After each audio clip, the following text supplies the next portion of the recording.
I recently did a condensed video of this trestle table build, and this video is the longer, in-depth version of that, where I go into some more detail that I couldn't quite cover in that condensed video. To start, I'm using some oak that I milled down to 1 7/8 inch thick. I then rip them into 4-inch wide boards and laminate 2 of these boards together for my feet and center post. I also finished some plans for this table that you can find on my website. I have a link for that down in the description, as well as a link to all the tools that I use and recommend.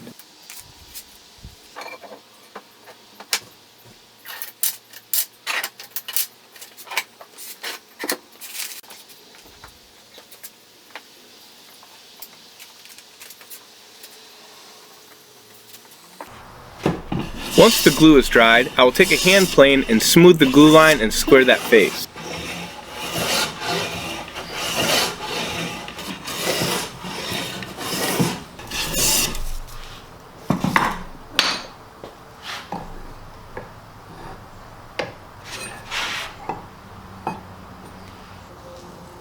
Now I will begin laying out the tenons on my 2 center posts. When making identical pieces, it's a good idea to make your layouts on as many pieces as possible at the same time for best consistency. I'm going to make my tenons about 1.5 inches thick. I mark that with a ruler, then I set my marking gauge to those marks. Once my marking gauge is set, I can mark the top and the bottom tenon on both posts. Making a knife wall using a magnetic guide and just plain practice will really help you cut to the line, which is important in saving time and reducing cleanup with the chisel. So using a Japanese pull saw, I do my best to cut to the line, then I do any minor cleanup with a chisel.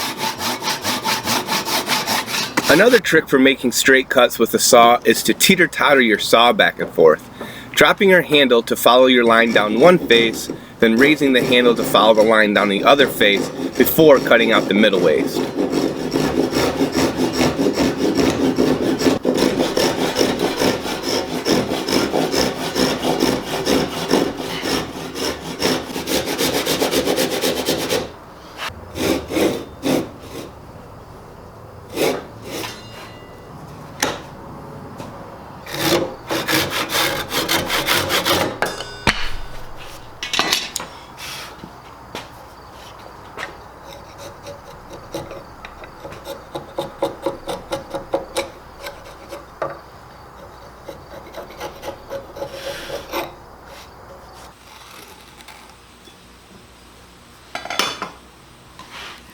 Now I'm laying out the mortise locations on the feet. Again, I do as many layouts on both pieces at the same time. I find the center, strike a line 2 inches from the center, which is half the width of the center post, then I use the post to make the other line. You will notice that the tenons are a 1/2 inch narrower than the width of the center post. I make those marks as that will be the mortise that I cut into the feet. Then I reset my marking gauge to mark out the sides of the mortise.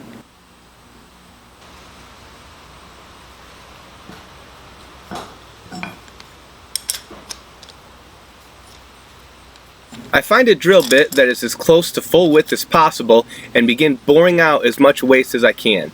A piece of tape will help me keep track of the proper depth.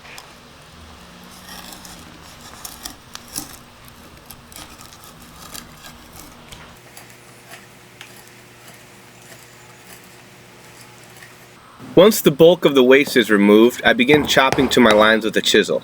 I often use a scrap piece to help ensure nice square walls. Now I usually wait until I have around 1/16 of waste left before I drop my chisel into the knife line for the final cut.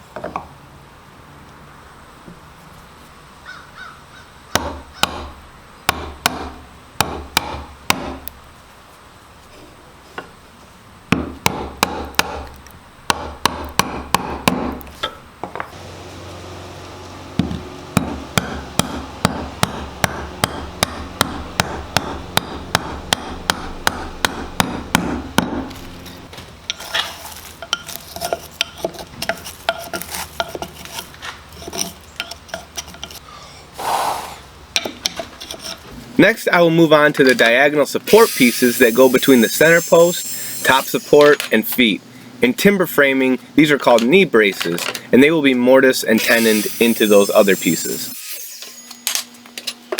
It's really important for consistency in these pieces, so I screw a stop block to my tabletop to get 8 identical pieces on my miter saw. To make these knee braces, I first make a line 3/4 of an inch from each side. From that line, I draw a 45-degree angle towards the middle of the piece. I want my tenon to be 1.5 inches long, so I make a mark 1.5 inches away from my 45-degree line. Then I make another 45-degree line at that mark. The last line will connect the two 45-degree lines at a right angle. This line will give me the 190-degree edge of the knee brace.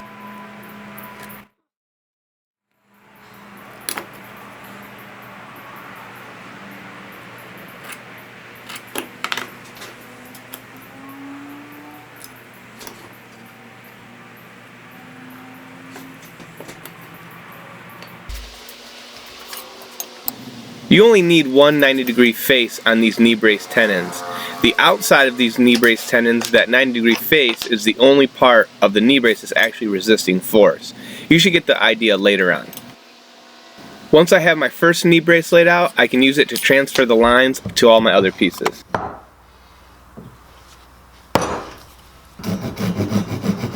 To cut these, I remove the outside waist pieces first, then I mark the thickness of the tenons with my marking gauge, and then cut off the cheeks.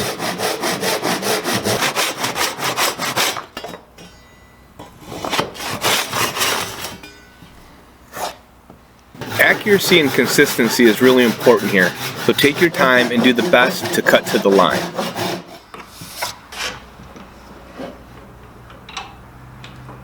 If you enjoy this video and haven't already, please consider hitting that subscribe button and also click that little bell icon next to it, and that way you'll get notifications every time I put a new video out.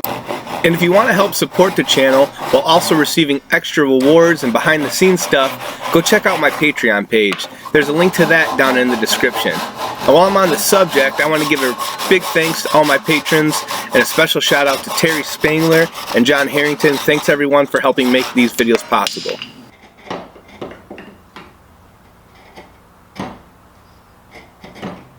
Now that my knee braces are cut, I use the knee braces themselves to mark out the mortise locations.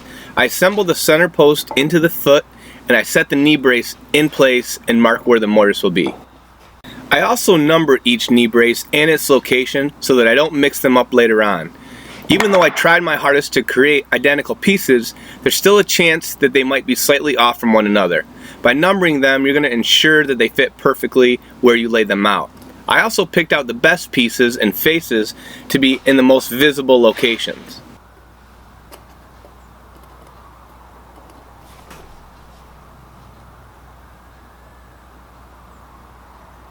As before, I mark out the width of the tenons and start removing waste with a bit and brace. The difference on these mortises is that one edge is 45 degrees, so I keep in mind where the 45-degree face is, and I do not drill out that portion.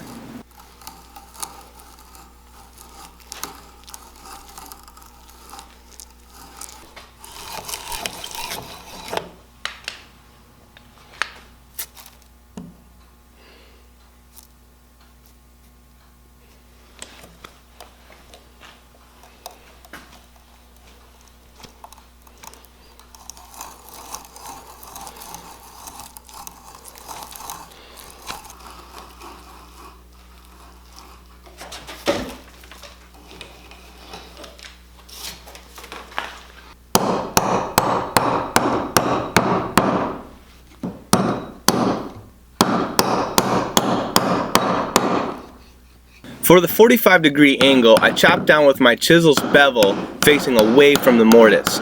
It will naturally chop down at an angle close to 45 degrees.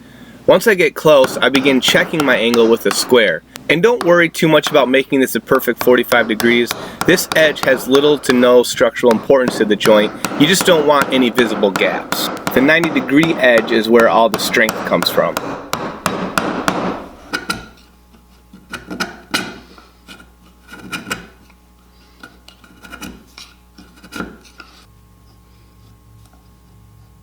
You want these joints to go together with light hand pressure, because later on when you assemble the base, you'll be driving 3 joints together at once. And if they're too tight, the cumulative force of the 3 joints might make it so that you can't get them together. In order to make the top support, I first need to cut the top stretchers. I'm using dovetail joints for this, and I lay out the male dovetails, cut those, and use those to lay out the female portion on my top support. I'm making the top support by laminating 2 boards together as I did for the feet and center posts.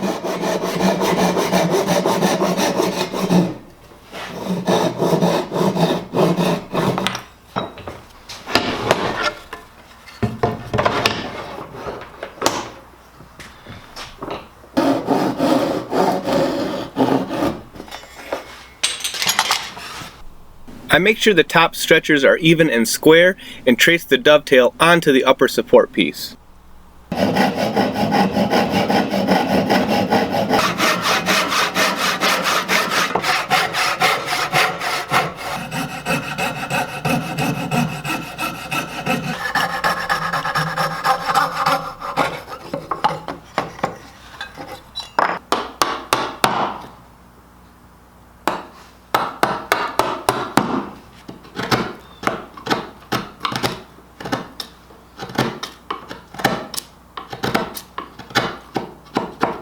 Once I cut out the female dovetails, I can glue the 2 pieces together that will make up the upper support.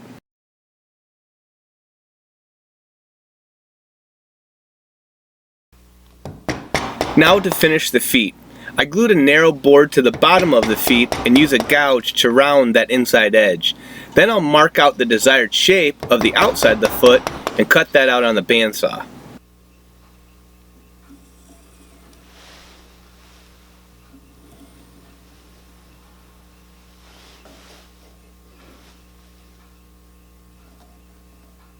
All of these joints are going to be reinforced by draw boring. I first drill holes through each mortise, make sure these holes are laid out so that there's enough material around them to support them and they don't break. Then I dry assemble the frame and use the same brad point drill bit to make a mark on each tenon as it sits tight inside the mortise. Once I take the tenon back out of the mortise, I move that mark about 1/16 of an inch towards the shoulder and drill the hole at that location. This will cause the joint to be pulled together tight when driving pegs in later on. Glue is not necessarily needed in drawboard joints, but I always like to use it anyway. It doesn't hurt anything. I add glue to the feet, bottom tenon of the center post, and bottom knee braces. I install the knee braces into the center post, ensuring each numbered knee brace is in its proper location, and I drop those combined pieces into the foot.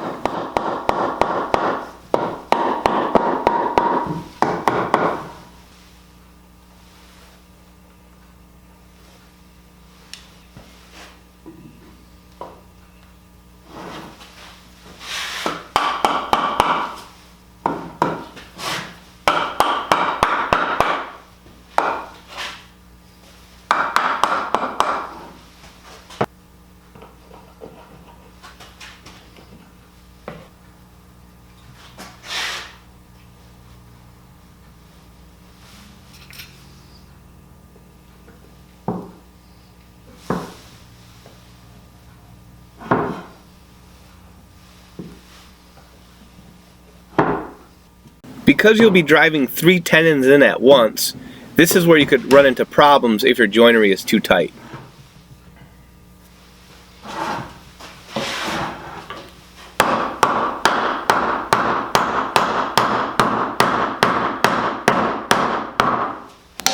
Then I will pound all my pre-cut dowels into their holes.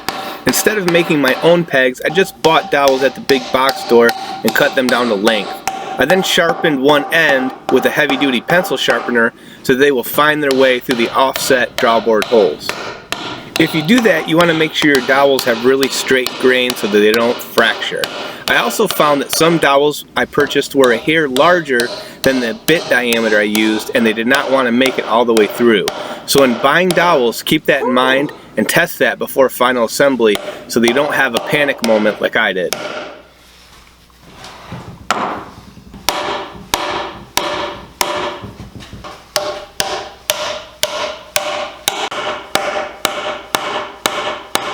I trim the dowels flush now so that I can lay the base back down to glue up the top support.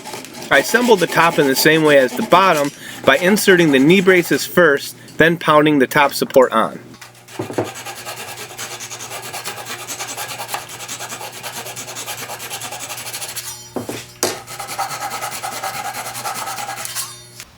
You will notice here that I have a mortise cut in my center post for my center stretcher. You should also note that I made sure there would be room for the tenons on my knee braces to not interfere with that center stretcher.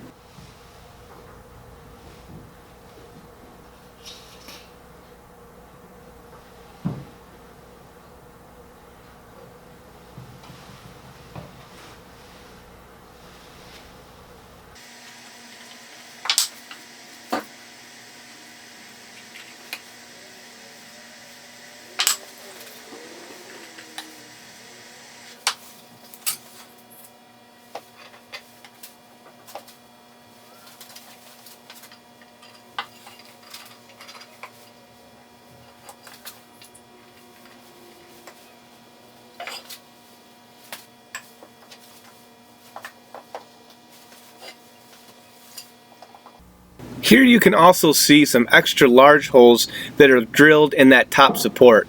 Those are going to be used to connect the tabletop to the base. There are 2 1/2-inch holes drilled just outside of the center tenon and 1 on each end. You can learn more about how that works by getting my plans and also watching the part 2 detailed video covering the top.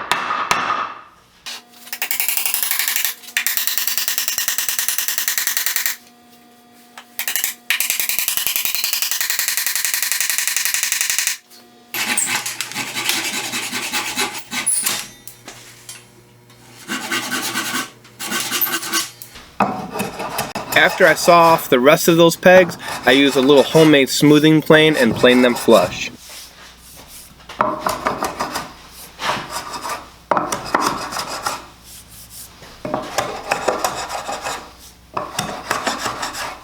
The center stretcher is drawboard the same as everything else.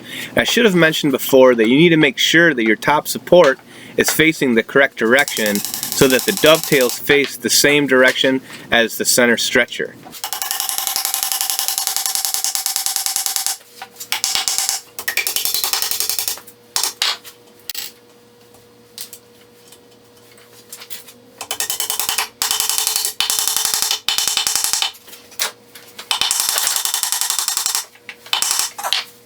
The last part of assembling the base is to glue the top dovetailed stretchers in place and clamp them while they dry. To see more on how I made the tabletop and a really cool method I use for connecting the tabletop to the base without using screws or any other metal hardware, make sure you watch the detailed video on that. I'll be releasing that very shortly. A link to that video will be posted here at the end once it's finished. And thanks so much everyone for watching. I really hope you found this video useful, and we'll see you next time.